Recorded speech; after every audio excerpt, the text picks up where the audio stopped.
Sintayong ketambahan amunisi baru Timnas U23. ALC perkenalkan format baru kompetisi antar klub.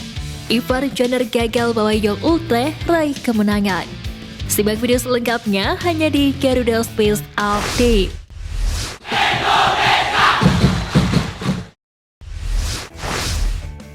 Ketua Badan Tim Nasional Sumarji merespon sindiran pelatih Persija Jakarta Thomas Doll yang menyebutnya tidak paham sepak bola dengan baik.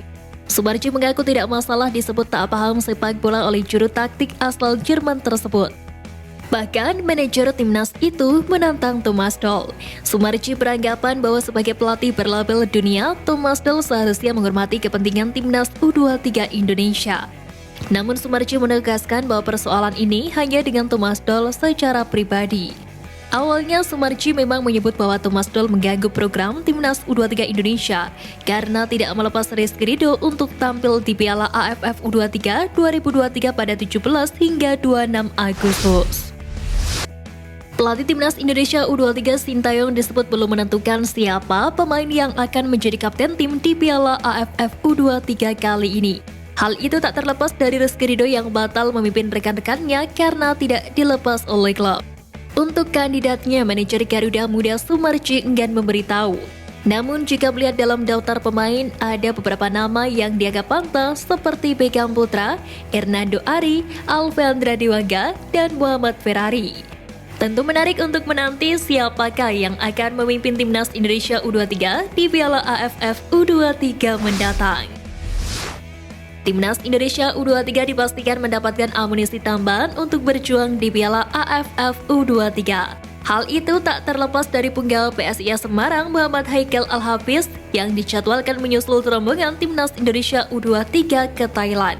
Hal tersebut disampaikan langsung oleh CEO PSIS Semarang, Yoyo Sukawi. Selain Haikal, ada dua pemain lain yang berstatus pengganti, Nuri Agus dan Muhammad Kanu Helmiawan. Nuri menggantikan Adi Satrio, sementara Kanu merupakan pengganti dari Zeki Ashraf yang ditahan oleh PSM. Untuk Adi Satrio, Yoyo menjelaskan bahwa kiper berusia 22 tahun itu batal bergabung dengan Timnas Indonesia U23 karena divonis gejala tipes. Klub kondang Brasil Sao Paulo turut merespon pemanggilan pemain keturunan Welber Jardim ke Timnas Indonesia U17. Melalui keterangan yang dirilis di laman resmi klub, salah satu klub besar di negeri Samba itu terkesan bangga dengan Welber Jardim yang bakal berlaga di Piala Dunia U17 bersama Indonesia. Diketahui Welber Jardim menjadi salah satu pemain diaspora yang turut dipanggil Bima Sakti pembela Timnas Indonesia U17 di Piala Dunia U17 2023. Pemain kelahiran Banjarmasin, Kalimantan Selatan yang termasuk dalam TC Squad Garuda Asia meski datang terlambat. Usai menjalani rangkaian seleksi TC Timnas U17 di Solo, dari 4 pemain diaspora diketahui kini tersisa 3 pemain. Hanya saja Dirtek PSSI Indra Syafri enggan membocorkan nama para pemain tersebut. Namun pelatih Timnas Indonesia U23 tersebut akan terus mengevaluasi pemain diaspora yang masih ada untuk Piala Dunia U17 mendatang. Indra Syafri menjelaskan awalnya ada 6 hingga 7 pemain diaspora yang masuk tim, tetapi sekarang yang masih bertahan di timnas tinggal 3 pemain. PSSI memberikan kesempatan pemain diaspora untuk mengikuti seleksi dengan syarat mereka mempunyai keturunan dan paspor Indonesia. Siapapun dan dimanapun pemain diaspora diberi kesempatan untuk bergabung dengan timnas jika mempunyai kualitas dan skill di atas pemain lokal. Timnas Indonesia U17 akan menggelar seleksi nasional untuk 50 pemain yang lolos seleksi regional di 12 kota di Jakarta pada 15 hingga 18 Agustus. Menariknya, Direktur Teknik PSSI Indra Syafri akan menjanjikan jenjang karir untuk para pemain tersebut. Indra Syafri mengatakan pihaknya akan memilih sejumlah pemain yang memiliki kualitas sesuai kebutuhan timnas. Sisanya akan disalurkan ke klub Liga 1 dan pusat pendidikan dan latihan olahraga pelajar. Di lain sisi, setelah menggelar seleksi nasional, tim asuhan Bima Sakti Tukiman ini dijadwalkan akan menggelar sejumlah pertandingan persahabatan dengan klub lokal Jakarta sebelum bertolak ke Jerman untuk kembali melakukan pemusatan latihan pada September hingga Oktober 2023. Performa impresif Marcelino Ferdinand yang terus meningkat membuat banyak pemandu bakat dari klub-klub Eropa mulai melirik potensinya. Mengetahui hal tersebut, kabarnya Marcelino Ferdinand dipagari ke MS Kadinsi dengan gaji yang fantastis. Melansir dari YouTube KBB Channel, KMS Kadensi memberikan gaji hingga 5 miliar rupiah per tahun guna membentengi sang pemain agar tidak meninggalkan klub. Harga tersebut didapat dari perhitungan nilai-nilai terkait pemain yang meliputi usia, durasi kontrak, klausul-klausul yang tertera dalam kontrak, sampai kualitasnya.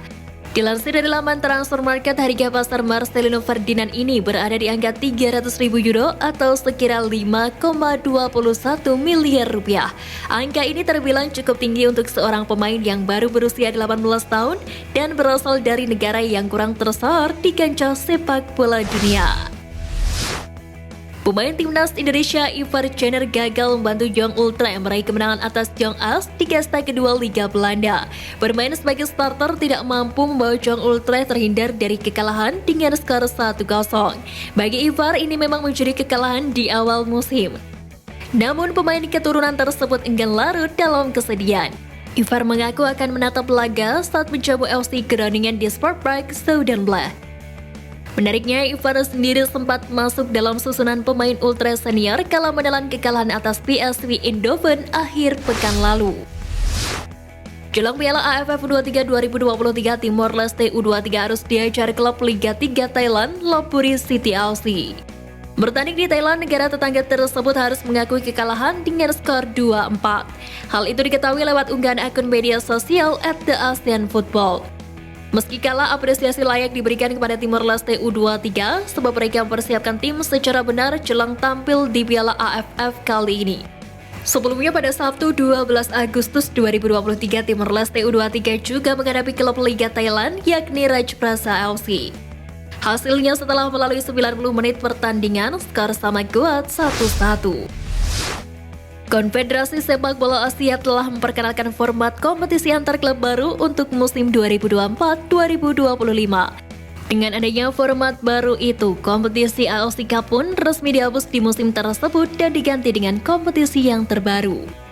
Dalam rilis resminya, AFC telah merestrukturisasi turnamen antara klub Asia menjadi 3 level atau kasta.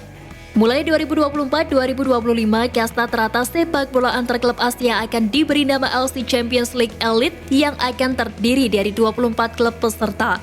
Sedangkan kasta kedua dikenal sebagai AFC Champions League 2 yang terdiri dari 32 tim. Sementara itu, kasta ketiga yang akan menampilkan 20 klub bersaing untuk mendapatkan supremasi dikukuhkan sebagai kompetisi AFC Challenge League. Jelang Piala AFF U23 menarik untuk mengintip gaji yang diterima oleh Sintayong di akhir kontraknya bersama Timnas Indonesia. Menurut berbagai sumber plus penjelasan mantan Ketua Umum PSSI Muhammad Iriawan, Sintayong menerima bayaran 1 juta US dollar atau setara 15,3 miliar rupiah per tahun. Sementara Ketua Umum PSSI Erick Thohir telah mengonfirmasi bahwa kontrak Sintayong telah diperpanjang selama 6 bulan hingga Juni 2024. Sintayong mengungkapkan bahwa ada 2 proyek yang menjadi tujuannya berdasarkan diskusinya dengan Erick Thohir, yaitu kualifikasi babak terakhir Piala Dunia 2026 dan lolos ke Olimpiade Paris. Sekian Flash News kali ini Sobat Garuda, mari terus dukung perjuangan Timnas Indonesia. Nantikan Flash News Edition dari Garuda Space selanjutnya. Terima kasih dan salam olahraga.